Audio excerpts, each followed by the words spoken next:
Disclaimer. This content is published by Global Miranda Miner Group, LLC, FZ, a Dubai-based entity. All information is for educational and informational purposes only and does not constitute financial advice or investment solicitation. Crypto trading involves substantial risk and may not be suitable for all individuals. Always do your own research. Subscribe, like, follow, and share. Sige na please, Miranda. Ladies and gentlemen, allow me to introduce to you the one and only, the voice that introduced, pitikin kita sa ilong, isang hampas na lang ng palakol, the power of yet. Please, let's give it up to our pambansang crypto coach, Coach Miranda Miner.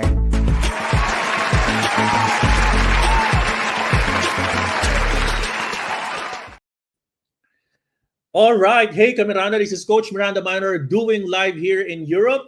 And welcome to another edition of our cryptocurrency technical analysis, fundamentals, exclusive interviews, and everything about crypto all in one channel. For our topic for today, we're going to be talking about, a lot of things have happened about, the regulations, clarity, SEC creating a lot of pronouncements in the United States, and most recently, the Fed talking about signaling for a rate cut. In fact, in this quick interview coming from, or quick update coming from the Fed, let's all listen to this real quick and get to understand further where the signals, the rationale of a potential signal for a rate cut is coming from.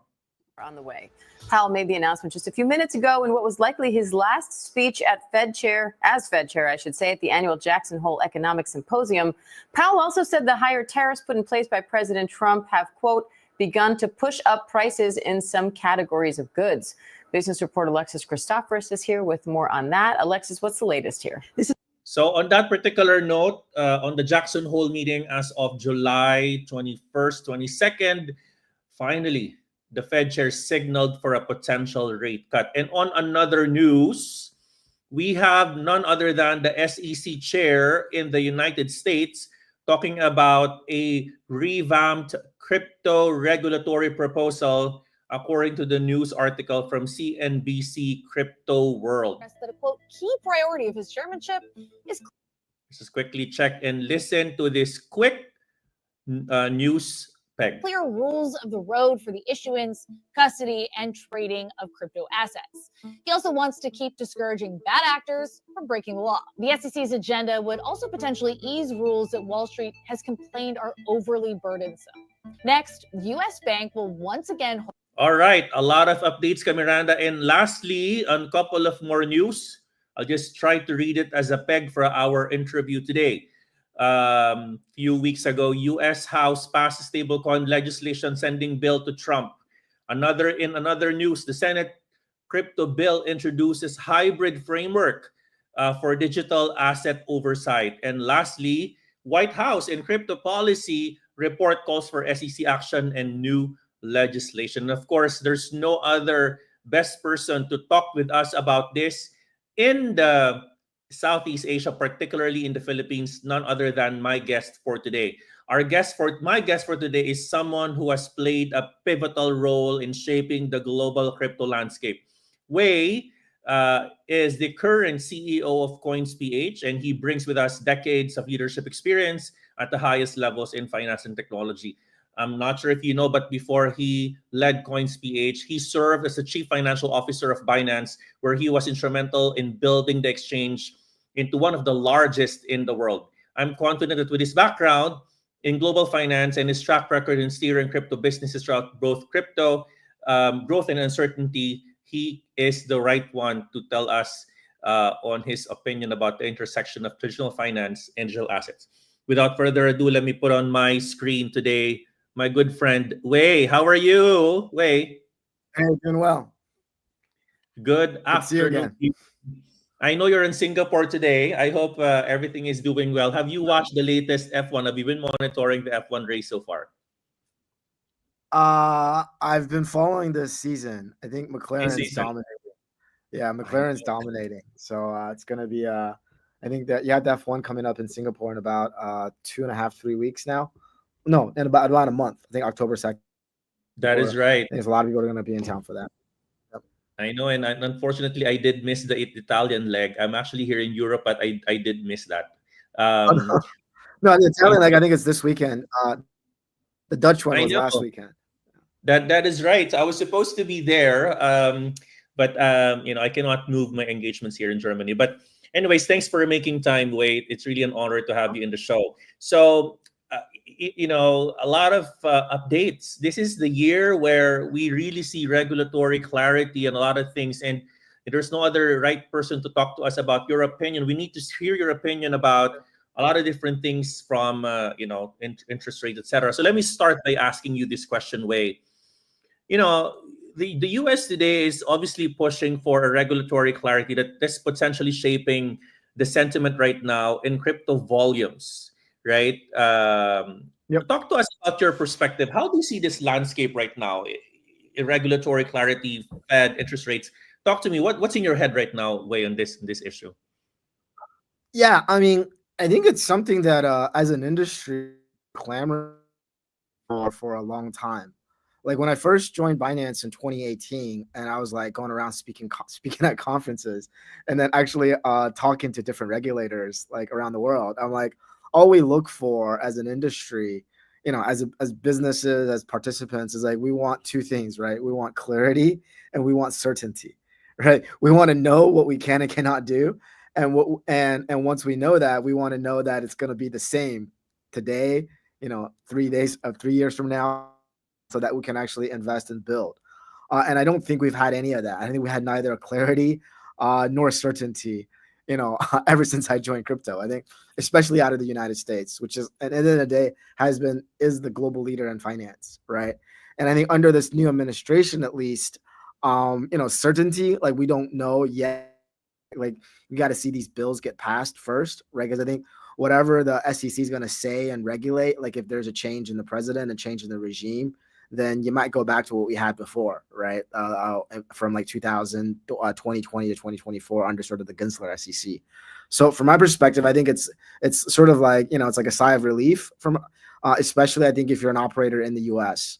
And I think that bodes quite well globally. I think what they're doing in the US is like, I think people are expecting a lot of things coming out of the gate, but things do move slower in government. So they have to basically get these bills passed. And the significance of getting the bills passed rather than just based on things off of sort of like SEC circulars or CFTC circulars or Fed circulars is that those things can change. But these, once it gets enacted into law, then I think then the barrier to change goes is a lot higher. So I think that gives us, I think, both clarity and certainty. And it's no joke. It's no coincidence that for the stablecoin bill they call it the Clarity Act. That's right.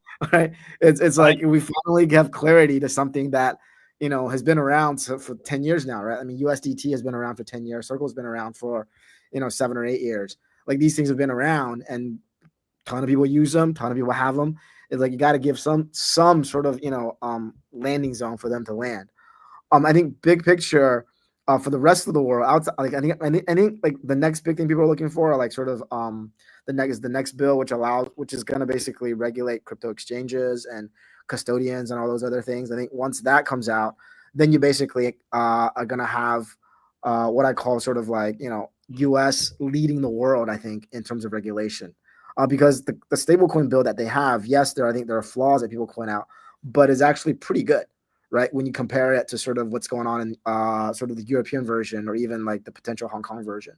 So I think it actually, and I think when the U.S. sort of leads in becoming progressive on these regulations, it actually bodes well for the rest of the world. Because like in my experience, regulators, they're sharp, but at the end of the day, they're not, they're if the U.S. has something that's working, I think the rest of the world will kind of follow and copy paste sort of those set of rules, vis-a-vis sort of competing rules that you have in other regions, which may not, in my mind, are not that friendly to crypto at the end of the day, are much more friendlier to some of the incumbent financial players. So I think in the U.S. it's really good to see. It's really good to see, and I think it's been a long time coming. And I think people are, I'm gonna say this, are still sleeping on the significance of it. I think the significance of it and the impact of it, people are still sleeping on. 100%. And I think, yeah, and I think that that bodes well. I think for people that have a longer term view. From an investment perspective, yeah. So I'll pause here. Yeah, no, 100%, 100%. I would like to agree, but before I do that, I'd like to kind of go back to what you said earlier about obviously everything is in paper, but unless it becomes a bill, then it could still change Yeah. depending on who sits there in the White House, right? So, Yeah. do you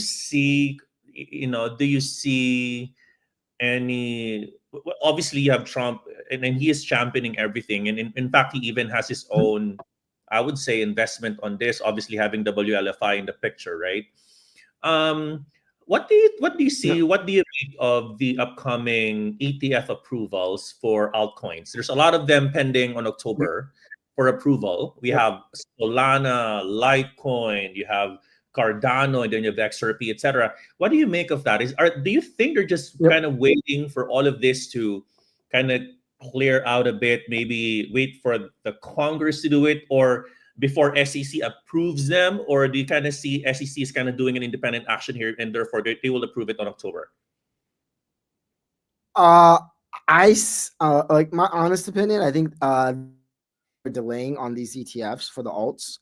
I think they want to have clarity on what is a security token and what is not a security token, and then who has jurisdiction in terms of governance over their security tokens. I think the main sort of approved tokens that we have for ETFs are Bitcoin and Ethereum. And it's basically the current SEC have come out clearly said that these are not securities. Like whether Ethereum was a security was still up for debate like 12 months ago under the Gensler SEC.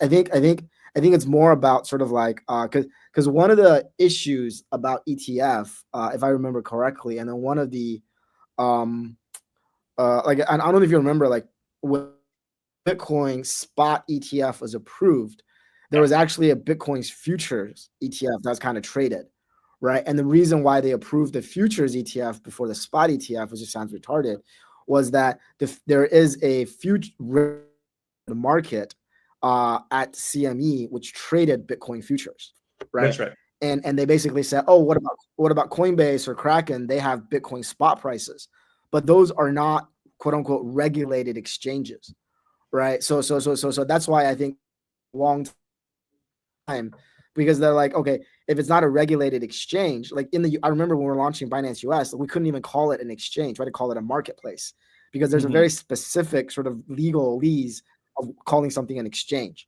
right? So without an underlying spot exchange, where these things are traded, then it's challenging. That's why for like Solana per se or XRP per se, they had to go and try to go get a futures listed on CME so that there is an underlying price at a regulated exchange. I think post sort of this like I forget the act that's passing. Basically, this new reg that's going to pass. I think that's going to set the precedent in terms of what is a regulated exchange, who regulates it, right? If it's a CFTC, I think they will move sort of the spot exchange of Coinbase jurisdiction of the CFTC. I don't think they're going to create anything new, and anything that trades sort of with security-like characteristics is going to go under the SEC. And I think that's when I suspect that they're going to wait until all of those things gets inked before they really move sort of mass approve these ETFs. Because then No, I like that because most recently there was this is like September 2nd. CFTC had a joint statement with the SEC on clarifying what's the role and responsibility between them and the SEC as regards to spot crypto asset prices, etc. Which I think, to your point, there's now getting more clarity, and this is even getting more interesting, right? The clarity here between the overlapping jurisdictions, so to speak, between institutions in the U.S. Right. So going back to the spot ETF. So I mean, what's your take? Are you positive they will approve this? Like, what's your perspective on this one? I think like if you're like a top 25, top 30 token, there's going to be the ETF. I think by the end of the year. I think post sort of, because we're in this sort of like summer holiday lull, right? They rushed to pass the Stablecoin Act before the holidays. Everybody gets kind of like August off a little bit. So I think October is when we're going to see like a flood wave, because as soon as sort of these new bill gets enacted, then people are going to start approving things. And I think and I do see sort of this wave coming in to the end of the year on these ETFs. And I think then it's just a race to like, like it's almost like, I don't know if you remember last year when Bitcoin ETF launched, there's like 12 guys, there's like 12 horses racing is who can build a bigger AUM. It's like BlackRock versus Fidelity versus all these guys. BlackRock, ARK, yeah. Yeah, everybody had an ETF out there, right? And I think similarly in this situation, I think the bigger guys may not go down, go really down the rabbit hole of having a sort of long tail of ETFs. But I mean, I think like top 20, the ones that are out there are going to have an ETF. Plus you have plus a digital asset treasury. Yeah, and then Trump also filed their own ETF. They did. Yeah, and, that thing, I'm not that positive. But just in my opinion, this kind of paints a little bit of political color, right? So, anyways, so ETF, obviously you have them, and this is going to drive more institutional adoption, right? More institutions saying, you know what? Okay, I now see Solana, Cardano, XRP in the ticker, right? It gets to be a regulated a product, right? So let's talk about going further now. Let's talk about the Fed, because obviously this is nothing new to you. For the longest, whereas last year we had a Fed rate cut of 25 bips. It has been almost a year already, and they're now signaling another rate cut. And there you see gold pumping. You see indices pumping as well. Maybe except PSEI or Philippine Stock Exchange. There's no volume, right? But majority of the big exchanges are actually pumping today. What do you make of that as regards to its effect to equity? Well, not just equities, but Bitcoin and other crypto coins. And talk to us about the impact, not just today, but what's the normal effect of these rate cuts, maybe 6 months to a year? Yeah, I think what you're looking at, I think the key words that you want to look for is basically what's called a regime change, which is basically the Fed. If you remember last year, people thought, when they didn't cut rate first half of the year, right? Like you remember last year, I think last year's cycle was actually pretty similar to what we're like. Last year you had the Bitcoin ETF basically pumping up Bitcoin the first half of the year. And then the middle 6 months kind of nothing happened. And then the Fed did a big rate cut before election in September or in October or so. That's right. And that basically led to a massive rally in the second and sort of in the fourth quarter last year. And sort of like almost similar case this year, sort of like, but the funny thing is like as soon as like sort of Trump gets elected and he starts doing this tariff stuff, the Fed basically paused their rate cut because people were expecting that rate cut to continue, right? Because like the Fed is sort of like you're either sort of dovish or you're hawkish, right?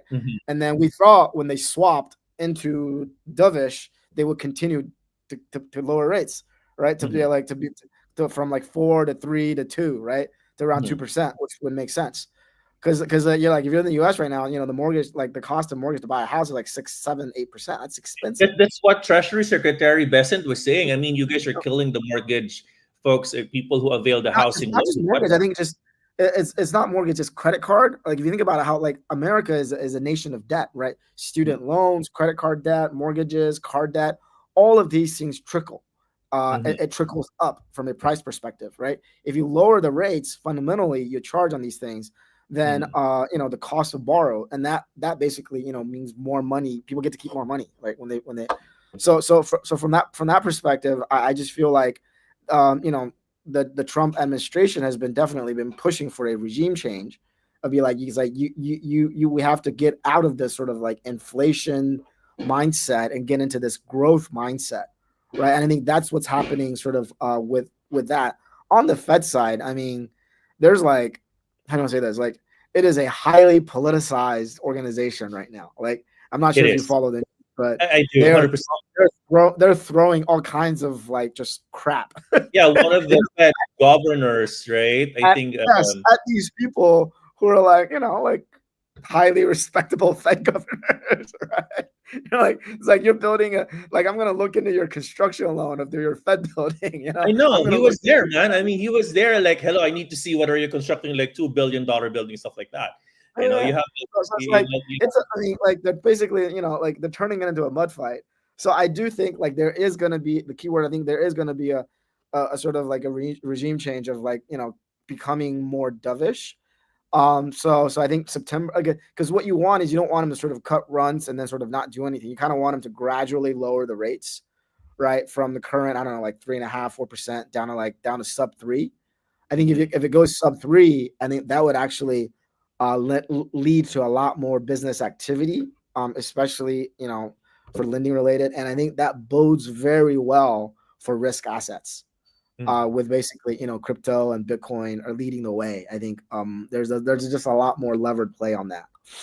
Do you see some angle of you spoke, which I 100% agree about, Fed being politicized today, and obviously Trump putting his weight into the picture. And I just saw the news. The Treasury Secretary is going to interview the incoming Fed chair September 5th. I'm not. It was in the Wall Street Journal.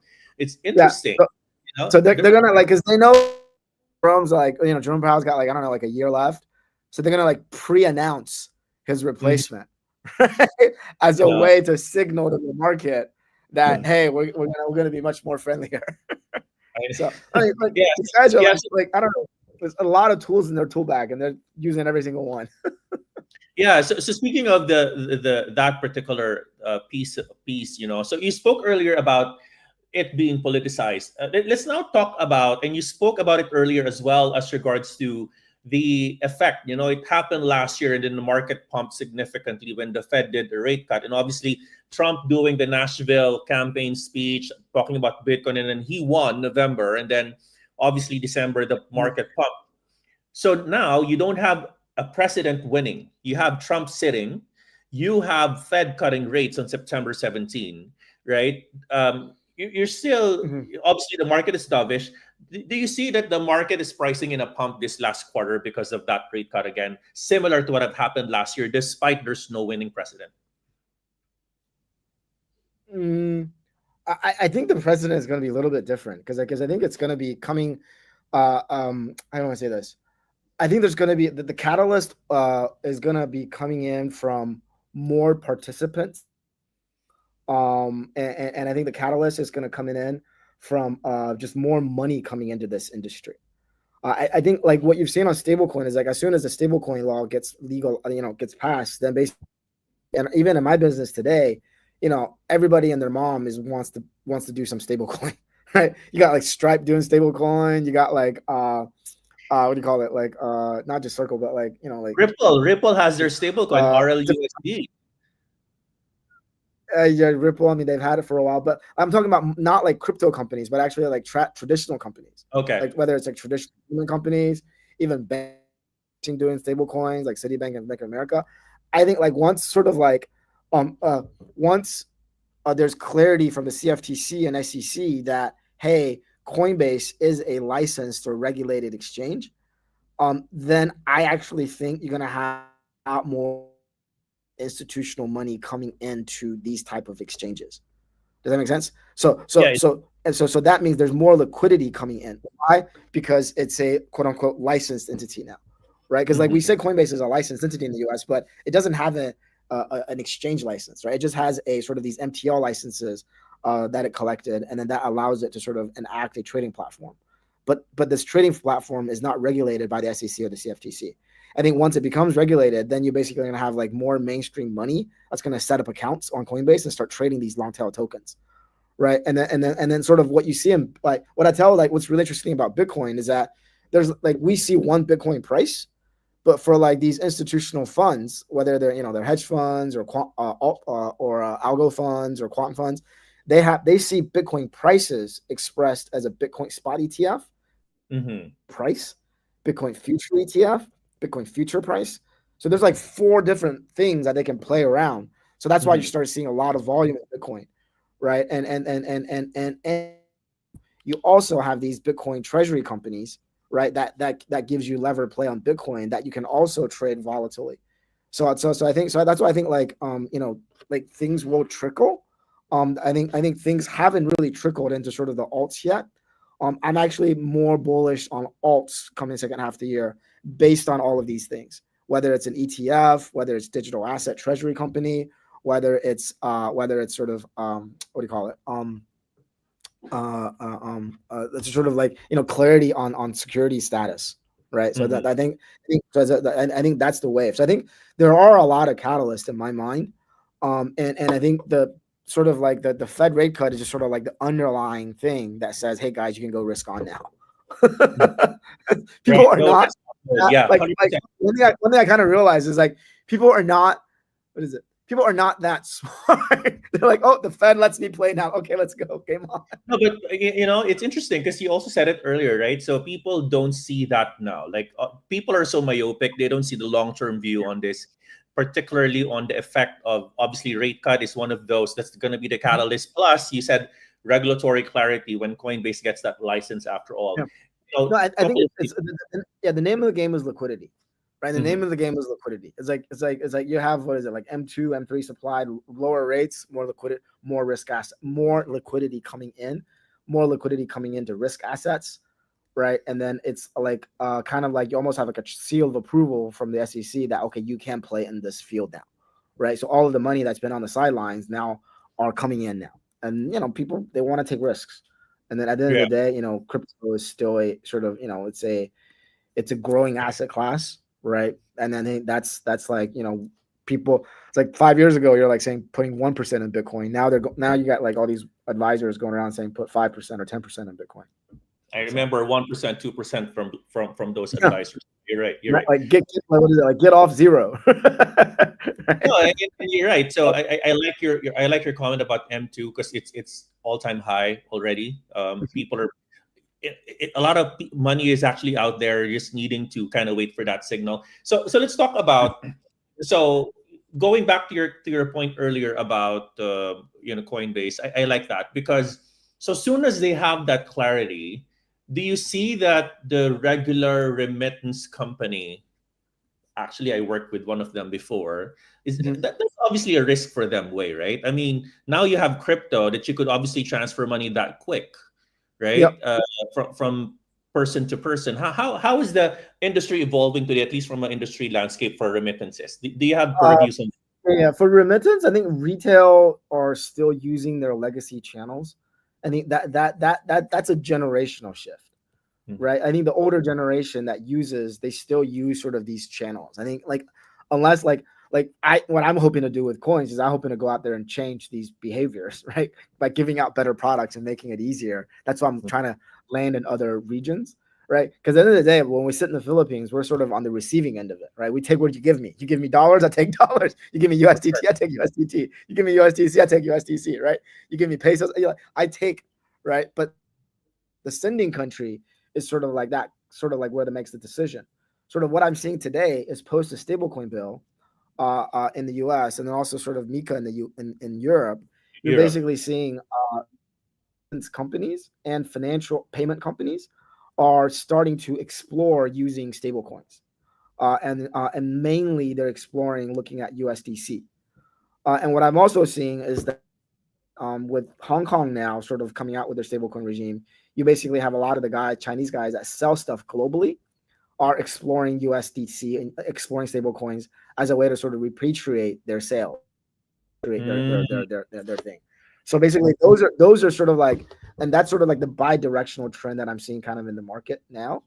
We hope to be able to capture that, right? I mean, I think like that's our business, whether it's Coinbase, like for Coinbase in the US, if they really want to sort of push for real world use cases, it's up to them to push for people to sort of like buy USDC, sending it globally, as a way to attack sort of like the Wise, the MoneyGram, the Western Unions of the world. Right. But today, I don't think people have really done that just yet. Mainly because I think, we still don't really talk to each other just yet. So we may have to go out to the US and maybe even build that network ourselves one day. Interesting. Yeah. So remittance is just one of the industries, and obviously you have banks, right? Bank most recently, I got this news that Trump most recently sent an executive order telling banks, hey, you should honor crypto transactions in a lot of these things, right? So how do you see the banks evolving today? They're in the waiting zone for the longest time, getting some clarity, etc. Are you seeing some? I'm not. Yeah. Uh, this guy's gonna get me like hope it doesn't give me debanked, but I am not positive on the future of bank. Okay. But Yeah. potentially, I mean, I think like custodians, right? They might be custodians of crypto, but not like they'll not process transactions. Do you see that today I think not in the Philippines, but in the other parts of the world? in the other markets, like in the traditional model of like lending, lending at 8 and then borrow at 3, that's like the traditional banking model. I think that model how do you want to say this, like my view on banks is that I've seen a few banks that's been progressive on crypto and actually embracing the industry, but the rest of the field have not. Right. And the problem I think the problem is that for a lot of the banks, they like kind of says, unless you're willing to make an active, unless sort of like all this stuff starts at the top, right? Unless like the CEO of the bank or the board of the bank says we are going into crypto, it's going to change. Mainly because the entire compliance program of a bank is set up to not embrace crypto. Like the entire compliance set, like the compliance department of a bank is set up to be super risk averse. And at the end of the day, yes, we view this asset class as growing and all like goody good, but from their perspective, it's filled with landmines and risks. They don't know how to manage wallets. Like imagine teaching these banks how to manage hot wallets and cold wallets, right? Like I'm just like imagine teaching them how to manage, like how do you trace different transactions to make sure that it's a clean account that you're dealing with. Like explain to them how do you do whitelist. I think like so it's like I don't, unless it's like I've seen a couple of banks that's been sort of like there's a top-down decision saying we're going to embrace crypto. We're going to start banking crypto-related companies and firms, right? And then that works.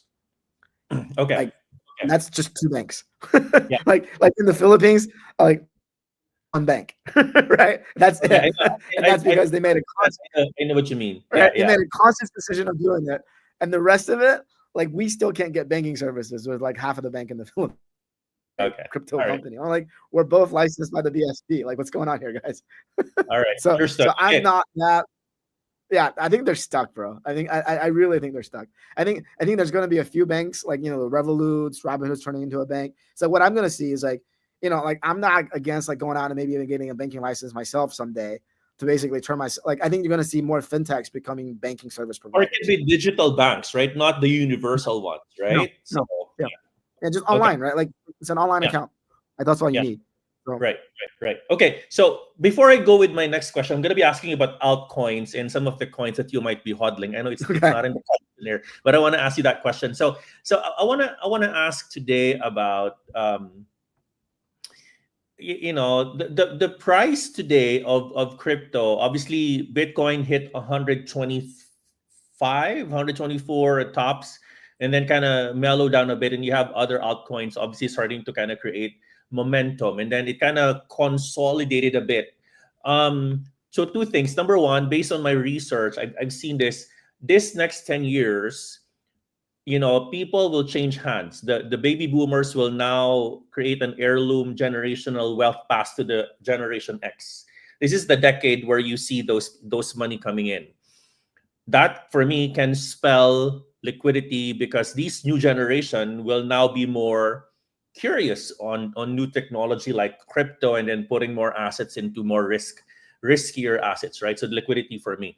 Number 2, you get to see this kind of cycle wherein, going back to your point earlier, so second half of the year, you normally kind of see it being slow in the third quarter, then pump again in quarter 4. Alternative coins today are actually, in my standpoint, not where they need to be, right? with the ETF being approved, with liquidity coming to the picture, do you see that? Do you think will have potential leg up more in the price of your altcoins today? What is your what do you make of this? Next 2 quarters as regards to the price of altcoins. Yeah, I mean, I think we're like I'm a little bit even for me personally, I'm like a little bit confused.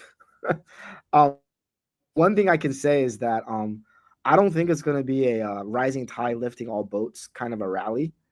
I think people are much smarter about picking coins now. It's not just and I mean the bigger reason behind this, I feel like one is just there's just a lot more coins. There's coins being launched. There's all these launch pad, all these like mem launchers. Every single chain has these. I think there's just a lot more coins, right? And it's really hard to sort of like to get mind share on sort of these names in aggregate, right? So I think that's one reason. I think we're not seeing sort of like a mass alt rally. I think we are going to get maybe like sectoral rallies. Like I'm still pretty bullish on DeFi as a sector. So I think like DeFi coins will probably overperform in the next 6 months or so. Positive on sort of what do you call it? On some of the newer L1s like the Sui ecosystem, Aptos, some of those like move. I'm still bullish on sort of like maybe like the base ecosystem because they do have users and on and off ramps via Coinbase. So sort of some of these different ecosystems, right? Like, and then you're seeing CZ out there basically hustling the BNB ecosystem. So I think that's a big thing, right? You're basically seeing a lot of guys in Hong Kong, listicos, investment companies coming into sort of the BNB ecosystem, really building that out. And that's basically becoming sort of like maybe like the unofficial China chain. Right. And I think that's sort of the one of the things that I see on the alt side. But and then sort of the second thing that I think is a little I think is very different this time around is that sort of this, the big rally, like we still need Ethereum to run. Because at the end of the day, I think like, like ETH is the sort of the lead for alts. That's right. Like ETH barely has, touched its all-time high this time just yet.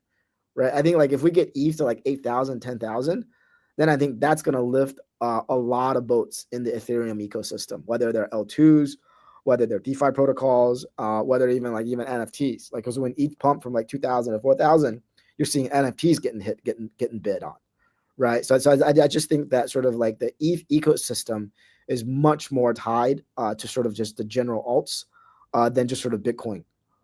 So sort of that's sort of the second sort of observation that I kind of want to make. Like if we see ETH like 8,000, 10,000, I think that's when sort of maybe that's going to be the rising tide that lifts all sort of like ETH related boats. All right. So let me go back to what you said. So you said DeFi, L1s like Aptos and Sui, base ecosystem, BNB ecosystem. Here, one of the things I've observed, and I'm sure you've seen this as well, Wei, is most recently you've seen tokens coming from exchanges themselves, like OKB tokens, BitGet tokens, BNB tokens, right? I mean, man, they're having their own rallies today. I know OKX had a Bitcoin model to their tokens. They said, we're going to be doing 21 million only of OKB, right? And everyone else kind of do the same, even other, I will call them governance tokens to those exchanges. What do you make of that? Can we classify them now as a new sector, so to speak? I have a follow-up question for you. Are you launching a COINSPH? Yeah. Let me say how to say it. So having worked at Binance when we were populating BNB, and then we launched the Binance Smart Chain in the summer of 2020.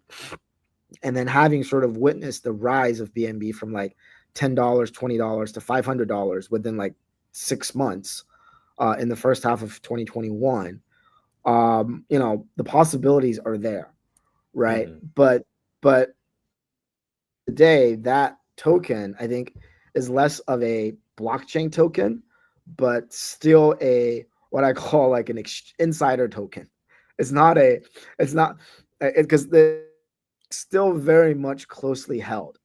And I think that's the thing. And I think, you know, what we saw was that, you know, like one of the secrets of success of Binance was that he had a what I call a wealth generating effect, right? Like if you bought certain tokens on like back in like 2021, like you can, like there were tokens that you can buy either, you know, via Launchpad or via listing or via Launchpool that could 10x or 100x. Like, and we actually had, you know, examples of like, you know, Polygon, Axie, Sandbox that we listed at like 10 cents actually went up to like $100. Right, or that went like, so that we had these sort of like, you know, not 100 but like 100x returns based on whatever the price that you got in at. So, and I think, and then everyone who held BNB, because like what you saw at Binance is we really created a BNB ecosystem. It was like if you held BNB within Binance, there's so many things that you get, right? Like you get airdrops, you get discounted rate, you get discounted trading fees. Like there's just a lot of these use cases. So the exchange itself is the ecosystem, right? So then you have what's gonna make someone come in and buy this thing, right? Like who's like, because you got to have a buyer and a seller, right? And then when like the people that are gonna be buying it, new users are coming onto your exchange. Why? Because they come in, they buy it, they can just hold it, and then basically earn airdrops or use it to pay discounts, right? So if you see new user growth at an exchange, whether it's new money, right? Because if you're like a VIP9 trader at Binance, you got to hold this many BNB, right? If you're to get these rates, to get these referrals and stuff like that. Right. So what I'm saying, like, and obviously we made the swap into the chain. So the other, I think what you're with the like the Baguette token and then the OK token is that when they migrate to a chain, right, then you can buy tokens to own a validator, and that validator will get you, will get you staking rewards. I think that could be that's the thing. But then it's sort of like, okay, like, can anyone off the street do it? Probably not. What you're saying is that there should be quote unquote use cases for these coins to still, I mean, how the regular tokens operate today, there should be some use cases versus just becoming a token you'll hodl because you are a fanatic of that exchange. You know, I think like if you're on that exchange, you do get airdrops. I think that is a use case, right? Like I have BNB on Binance, and then every week there's some like airdrop from Launchpool or something, right? People are doing the math. They're like, last year, you know, if you just held BNB, you know, you get like almost like 30 or 40% return just by holding it and then getting all these tokens, right? So I think that is a yield generating thing, but I think that doesn't drive sort of like, you know, double 2x or 3x. I think these pumps are probably just for like a one-time event as they transition from, you know, a closed chain to an open chain, and then people want to buy the token to have a validator so that they can get rewards in the future, or they're doing more, right? Or they're just added, you know, 1 million users, and all these users are coming in to buy their platform token to stake it, right? So I think there are reasons for it, but I just but the pump themselves, just because a lot of these tokens are super closely held, so it could just be like a event, right? That generates eyeball. All right. Okay. On that note, I know Wei and I have spoken a lot. We'll be right back. I'll just pause on a quick 15-second stinger in our program. When we come back, Wei, we're going to be talking about the questions that we have in the question box in our show. I'll be right back. Miranda, please give us a few seconds here. Thank you very much. Subscribe, like, follow, and share. Sige na please, Kamiranda.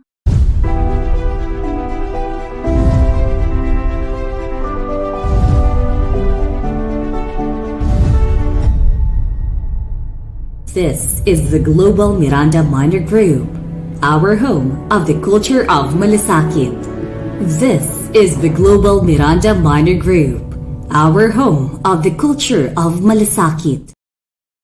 All right, this is Coach Miranda again, and welcome back to our episode. We still have in our show, you know, the CEO of COINSPH. We're now in the part of our episode where we're going to be asking your questions that you've typed down in the comment box. If you have questions, Miranda, please comment them down below, and I'm going to be the one to read them for our guests for today. All right, speaking of our guests, we still have Wei, the CEO of COINSPH. Wei, I'm going to be asking you a couple of questions. I'll choose them in our our comment section here. From Paul Timothy, he said, I'd like to hear his thoughts on the 4-year Bitcoin cycle. Some people say it's broken because of institutions. This is a very valid point, right? So we often see, the cycle, the halving, etc., the miners getting less incentives, therefore, the activity in the mining part of Bitcoin is affected, therefore the price can potentially go down a bit and only for it to recover. With institutions in the picture today, and you're talking about, by the way, we also have companies, Strategy, for example, who has a lot of Bitcoin in their treasury, and that's becoming the norm today. There's a lot of mindshare about companies doing, I'll put Bitcoin, and therefore it's going to be correlated now to my stock price. So what do you make of this? So is Bitcoin halving still as something we need to observe? You are on mute, Wei. And before you do that, by the way, I'm asking this question because you're one of the OGs in this industry. Go ahead. Yeah, I think the 4-year cycle is over. I think we're on a. I think once you have TradFi coming in like this, I think you're just gonna have continued institutional support asset class. I always tell people that crypto, when I joined crypto in 2018, why I was drawn to it from a TradFi background is that I saw it as a new asset, just like like commodities and asset class, like emerging market equities and asset class, like crypto as a whole is an asset class, right? And today it is a $4 trillion class. Bitcoin is a $2 trillion sort of asset, right? And if you look at gold is a $20 trillion asset, right? So there is like a 10x possible to catch up with gold for just Bitcoin, right? And then you also have people looking at, if it's just digital gold, it's got like 10x to run just as an asset class, right? Gold is a solid, what is that word? Like hedge against, inflation, all that kind of stuff. So Bitcoin as a whole is almost like asset class from the rest of crypto. And mainly just because if you look at the rest of crypto, we all talk about use cases. We all talk about, like the way I view for the rest of crypto, they're more like like an Ethereum is Ethereum is like a Google, right? Like a Solana maybe is like an Apple. Like these are just different technology companies. These blockchains are just different technology companies, and then they have to go and build up their own ecosystem within sort of that blockchain, just like Google has. Facebook has their own ecosystem, right? Each one has sort of serves maybe uniquely different purposes, right? I think that's what I'm saying. Like I think these are more mainstream money. Like you said before, once you have sort of the boomers, once you have sort of the Gen Z, Gen Y, Gen X inheriting the wealth from the boomers, they're not going to be, looking at bonds per se, right? They're going to be shifting a lot of that stuff over to Bitcoin. And I think Bitcoin serves, a lot of purposes from, wealth. I think what you're going to see Bitcoin is sort of the how it plays is that it becomes like at some point, I think it becomes a wealth protection tool, rather than sort of like a speculation tool. And I think that's like, but it's going to continue to rise just because of ownership, right? At the end of the day, like for Bitcoin, dude, it's just supply and demand. It's only 21 million. Like that is so key to why I think Bitcoin just continue to run, right? All right. And yeah. So just a quick answer on this question. Wei, give me two answers here. Just two answers. No need to explain. Two answers. One, what are the two catalysts for you for an altcoin season to happen?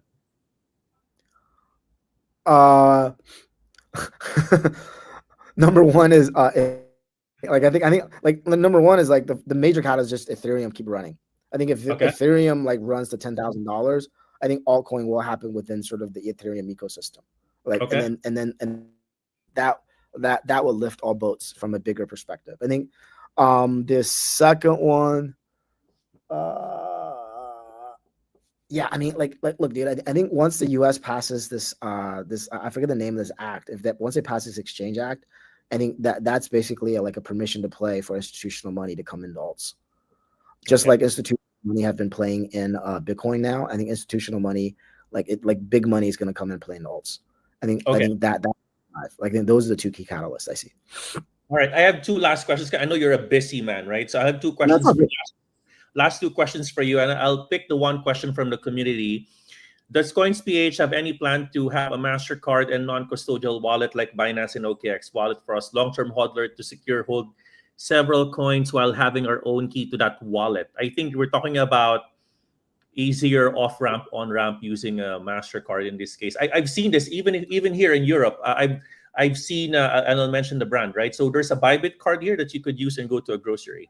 So does COINSPH have that potential in the pipeline, Wei? We want to roll out credit cards for our users, either MasterCard or Visa, next year. We're working that. We are working on that. My vision is for every Coins user. Yeah, I want every Coins user to have like a credit card. Like that's it's so silly to not be able to do that. But the challenge here lies within the financial infrastructure in the Philippines. Like you need to have a bank that sponsors you to issue cards, and those are really hard to find. And if I use non-Philippine banks, then the rates are going to be really high when you use it because of charges and other types of fees. There's just a lot of hidden fees. So what I want to have a credit card for our users. Okay, so I was about to say earlier, in case you have that already, then make sure you have Coach Miranda as one of the first users there. Okay. Oh, we'll get you on our black card program, brother.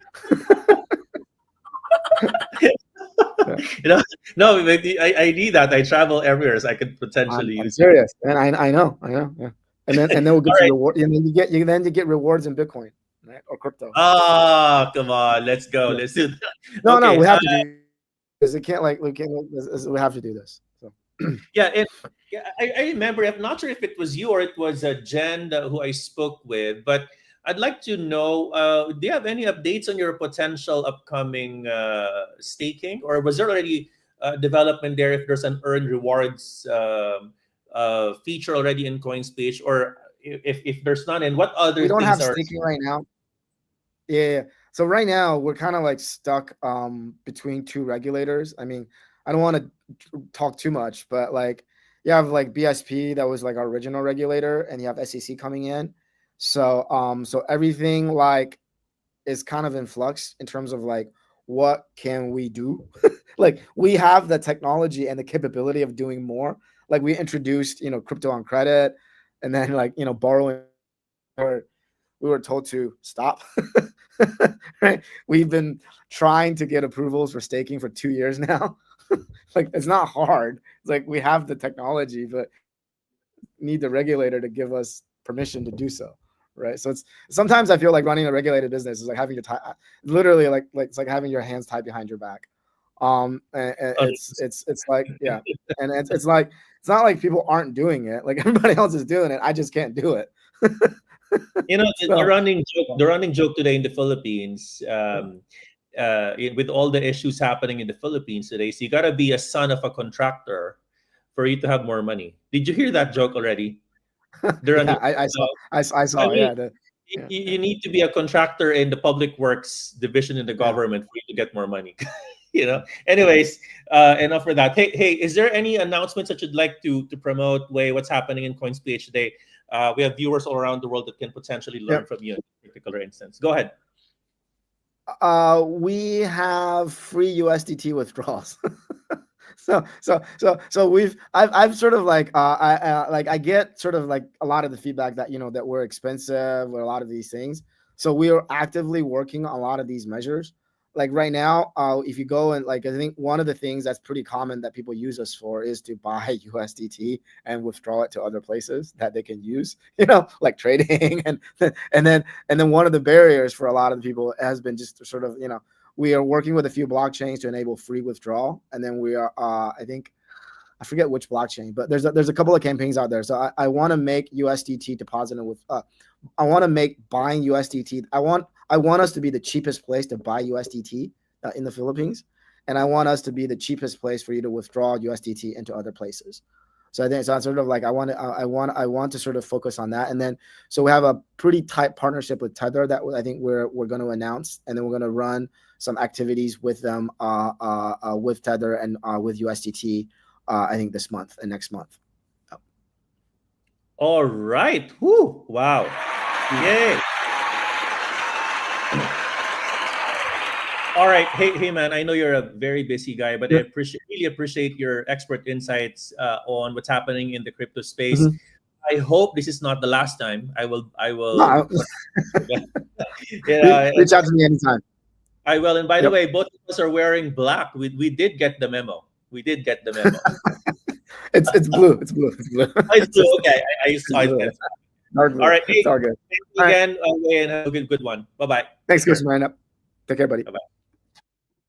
All right, that's it, Miranda. I'm really happy to be here and have Wei as part of our show. And I hope that you kind of learn something from the lens of a leader in the crypto space, none other than the owner and CEO of COINSPH. Obviously, I know a lot of you has questions about infrastructure, particularly with COINSPH, but that's not the show is all about. The show is about getting expert insights on what does this guy think about international events as it affects. Obviously, it has a big effect on the price of crypto. If you did learn in our episode, don't forget to click on like, subscribe, and of course, follow Coach Miranda in our channel for everything about crypto all in one channel. I would like to greet a couple of questions that I was not able to read. Thank you to Yato for this question. Sorry, I was not able to read this. To Kay, he is in Singapore today. Keith, thank you so much. To all of you. Don Cyrus, thanks for that question. Aj Tan, thanks for that question. Sena, thank you. A lot of you guys asking questions. Thank you again. I've asked this question. Thank you for this question, Ricardo. Ayan. Yes, he's very simple guy, Alex. He's I met him many times, And normally billionaires don't necessarily wear the signature clothes. There is this term that they say silent luxury. Have you heard of that comment of that word, silent luxury? If you did, please comment down below and type number 1. Normally, you see the true millionaires with generational wealth. They're the ones who are not really so showy. And normally, what I notice is that people who have new money, the nouveau rich, they're the ones who actually have the branded ones, right? But actually, in Italy, you go to Italy, you see people who are lack of words, but really, they really look good. They're like walking models of very good brands of clothes, Anyways, thank you again for all of you watching our show right now.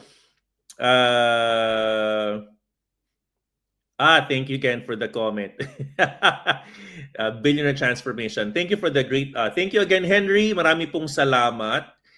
You know what? This is a very good. I like this. Ryu N. I was supposed to ask this question, but I'll ask this again, because this is a very good point, because he asked about, he said that the Ethereum rally will be the driver for the altcoin season. But I was supposed to ask him what will drive Ethereum to go there, right? We gotta ask one step before. No, but good question. I like that. All right. Thank you again to all of you, and of course, thank you, Lauren. Marami pong salamat to all of you again. All right. If you learned something, don't forget to click on like and subscribe. And of course, I have another live on the next couple of days. Please don't forget that. I'm going to be teaching you a couple of data that I've seen in the past that can help us make decisions on our September and October trading. On that note, marami pong salamat at syukran.